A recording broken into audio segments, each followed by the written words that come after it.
Opa, tudo bem? Thiago aqui. Ó, nesse vídeo a gente vai falar sobre spread bancário e por que esse troço é tão alto. Bem, é o seguinte, ó, essa é uma pauta que nasceu lá no nosso Instagram. A propósito, eu quero convidar você a seguir a gente lá no Instagram. Vai lá no Instagram, digita T2 Educação e segue a gente porque lá a gente está discutindo bastante coisa e essa pauta que a gente vai discutir hoje nasceu lá. Então é importante você estar também junto com a gente naquela comunidade. A gente está em época de eleição e em função disso a gente tem visto muitos candidatos a presidente da República criticar o spread bancário. E aí eu quero trazer aqui alguns contrapontos sobre isso, tá? Não quero defender nenhum partido, nenhum candidato, tampouco atacar outros, tá? Primeira coisa que eu quero deixar muito claro é que eu concordo que o spread bancário no Brasil é muito alto, tá? Então, por favor. E, por favor, se você quiser fazer algum contraponto a esse vídeo, será muito bem-vindo. Mas veja o vídeo até o final, entenda o que eu tô falando, porque às vezes eu trago esses vídeos trazendo contrapontos, opinião, e aí o povo faz alguns comentários que nitidamente você percebe que a pessoa não viu o vídeo, tá? Então, e o seu comentário é muito bem-vindo, mas por favor, contra-argumente, não vamos descer o nível da discussão, beleza? Então, você não precisa concordar comigo, mas vamos elevar o nível da nossa discussão. Então, a primeira coisa que eu quero deixar muito claro, eu também acho que o spread bancário é muito alto, tá? Ponto. Mas o que eu quero falar hoje são as verdadeiras razões pela qual o spread bancário é muito alto. Eu não sei porquê, mas tem algumas pessoas que acreditam que os juros no Brasil é fruto da decisão de uma pessoa que, sei lá, o cara tá sentado lá com as pernas para cima e resolve subir o preço porque ele acha que pode fazer isso. A primeira coisa que tem que ficar muito claro é que numa economia livre, embora a gente não tenha tanta liberdade assim na nossa economia, o preço de qualquer coisa nunca é fruto da decisão de uma única pessoa. O preço de qualquer coisa é sempre fruto de um conjunto de fatores que precificam essa coisa até um determinado ponto. E a mesma coisa serve para dinheiro, a mesma coisa serve para custo de empréstimo. Então, para que fique claro, o spread é a diferença entre a captação que o banco faz versus o quanto ele cobra para emprestar. A gente sempre usa extremos para usar como exemplo, né? Um extremo é o cartão de crédito. A gente olha, cartão de crédito cobrando 400% ao ano. É muito alto, ponto. Tá? Não estou discutindo se é alto ou se é baixo. Tudo bem? Vamos falar sobre os motivos para por que isso acontece. Primeira coisa, a gente tem que entender a composição do spread. Quando um banco empresta dinheiro para você ou para qualquer pessoa, seja por qualquer que seja a modalidade, crédito, cheque especial, cartão de crédito, empréstimo, financiamento, existe uma composição naquela taxa que eu vou destrinchar ela aqui para você. Inclusive, eu quero mostrar esse gráfico, tá? Basicamente, esse gráfico aponta que 0,75 são custos administrativos daquela instituição, 39,95% é inadimplência, ou seja, a gente tem uma inadimplência muito alta. Depois a gente tem depósitos compulsórios, impostos diretos de 22% e aí lucro do banco ali uma média de 34%, tá? Então, a primeira coisa, quando o banco empresta para um cara a 100% ao ano, ele não está ganhando 100% ao ano.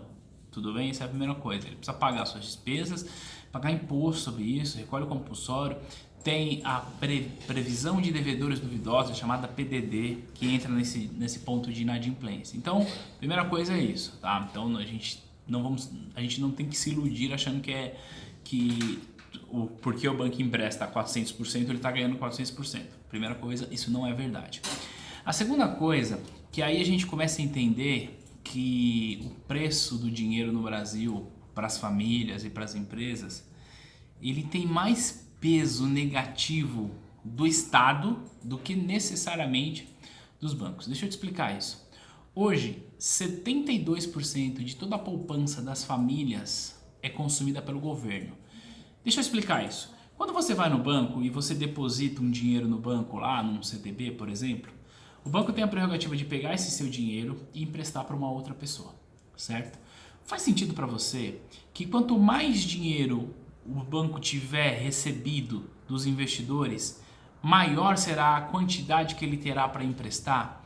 E se ele tem mais dinheiro para emprestar, é uma tendência de que ele tenha o poder de baixar a taxa de juros, já que o estoque dele está alto, certo? O que acontece é que de toda a poupança das famílias que deveria ser canalizada para os agentes deficitários, existe um agente deficitário nesse meio aí, que é o governo. E o governo consome 72% de tudo que as pessoas poupam no sistema financeiro. Então, sobra 28% para que seja concorrido entre as famílias e as empresas. E o governo toma esse dinheiro com uma taxa de juros muito baixa, tá bom? Logo, as instituições financeiras, elas têm 28% do que elas arrecadam para emprestar com risco. E quanto maior for o risco, maior será a exigência de taxa de juros. Então, o segundo ponto o primeiro ponto, o spread não representa o lucro. O segundo ponto é que o próprio governo é responsável por consumir praticamente 3/4 de toda a poupança da nossa nação. Em outras palavras, o próprio governo não deixa dinheiro na economia para que seja emprestado com taxa de juros menores. Tudo bem? Então esse é o segundo ponto. O terceiro ponto é que o próprio governo facilitou e estimulou, por assim dizer, a concentração bancária no nosso país. Hoje, 80% de todas as operações de crédito estão concentradas na mão de 5 instituições. Detalhe, destas 5 instituições, 2 são instituições públicas. Então a gente tem basicamente 3 instituições privadas que estão ali disputando o crédito. Aí você vai falar assim, Thiago, mas por que o governo incentivou essa concentração bancária? Bem, há 12, 15 anos a gente tinha muito mais bancos. Se você fizer um retrospecto, você vai lembrar que existiam muito mais bancos aqui. Então você andava na rua, você via a agência do Banco Real, você via a agência do Unibanco, do HSBC e por aí vai. Mas olha só que interessante quando eu digo que o próprio governo estimulou a concentração bancária. É público e notório que o Banco Bradesco comprou a operação do Banco HSBC aqui no Brasil, certo? E o Banco HSBC foi embora. Só que uma coisa que talvez você não saiba é que uma empresa do grupo Bradesco emitiu debêntures no mercado financeiro. Essas debêntures foram adquiridas pelo Banco do Brasil, tá bom? Acompanha aqui a minha engenharia. Então, essa empresa do grupo do Bradesco emitiu debêntures, essas debêntures foram adquiridas pelo Banco do Brasil. Essa empresa, como ela faz parte da holding, pegou esse dinheiro e emprestou ao Bradesco para o Bradesco comprar a operação do HSBC. Em outras palavras, o Bradesco, que é uma instituição privada, comprou outra instituição privada tomando dinheiro de uma instituição pública. E aí é onde a gente percebe que o próprio governo facilitou e estimulou essa concentração bancária. Então o que eu estou querendo dizer para você que está vendo esse vídeo, não estou defendendo nenhum banqueiro, não estou dizendo que um banqueiro é um santo, que ele está certo, não é nada disso. Estou dizendo o seguinte, sim, eu concordo que o spread do Brasil é alto demais. Se não for um dos mais altos do mundo, ele é o primeiro, o segundo, o terceiro mais alto do mundo. Tá, eu concordo. Mas o que eu estou querendo dizer para você é que não adianta você esperar que o governo ou o novo presidente vai dar um jeito nisso. Porque é o próprio governo quem criou essa situação. É o próprio governo quem consome a poupança das famílias. É o próprio governo que não investe em educação financeira. E aí faz com que pessoas que não conhecem de crédito vão aos bancos e tomam no cheque especial uma linha de crédito que poderia ser utilizado num crédito consignado, por exemplo. Tá? Então, opções para diminuir o spread são várias. Menos pedir para o governo interferir nesse preço, tá? Porque o próprio governo criou isso. Então, soluções para que a gente tenha um spread de juros mais civilizados vão desde a abertura do mercado para mais concorrência, e aí a gente tem as fintechs para fazer isso, tá? tá? As fintechs são empresas que vêm crescendo. Hoje elas estão muito concentradas em meios de pagamento, mas já tem fintechs por aí trabalhando com crédito de 2% ao mês, tá?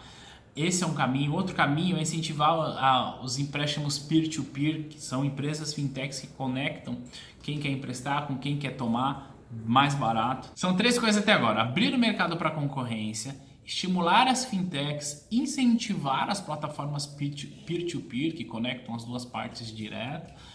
E o mais importante disso, investir em educação financeira.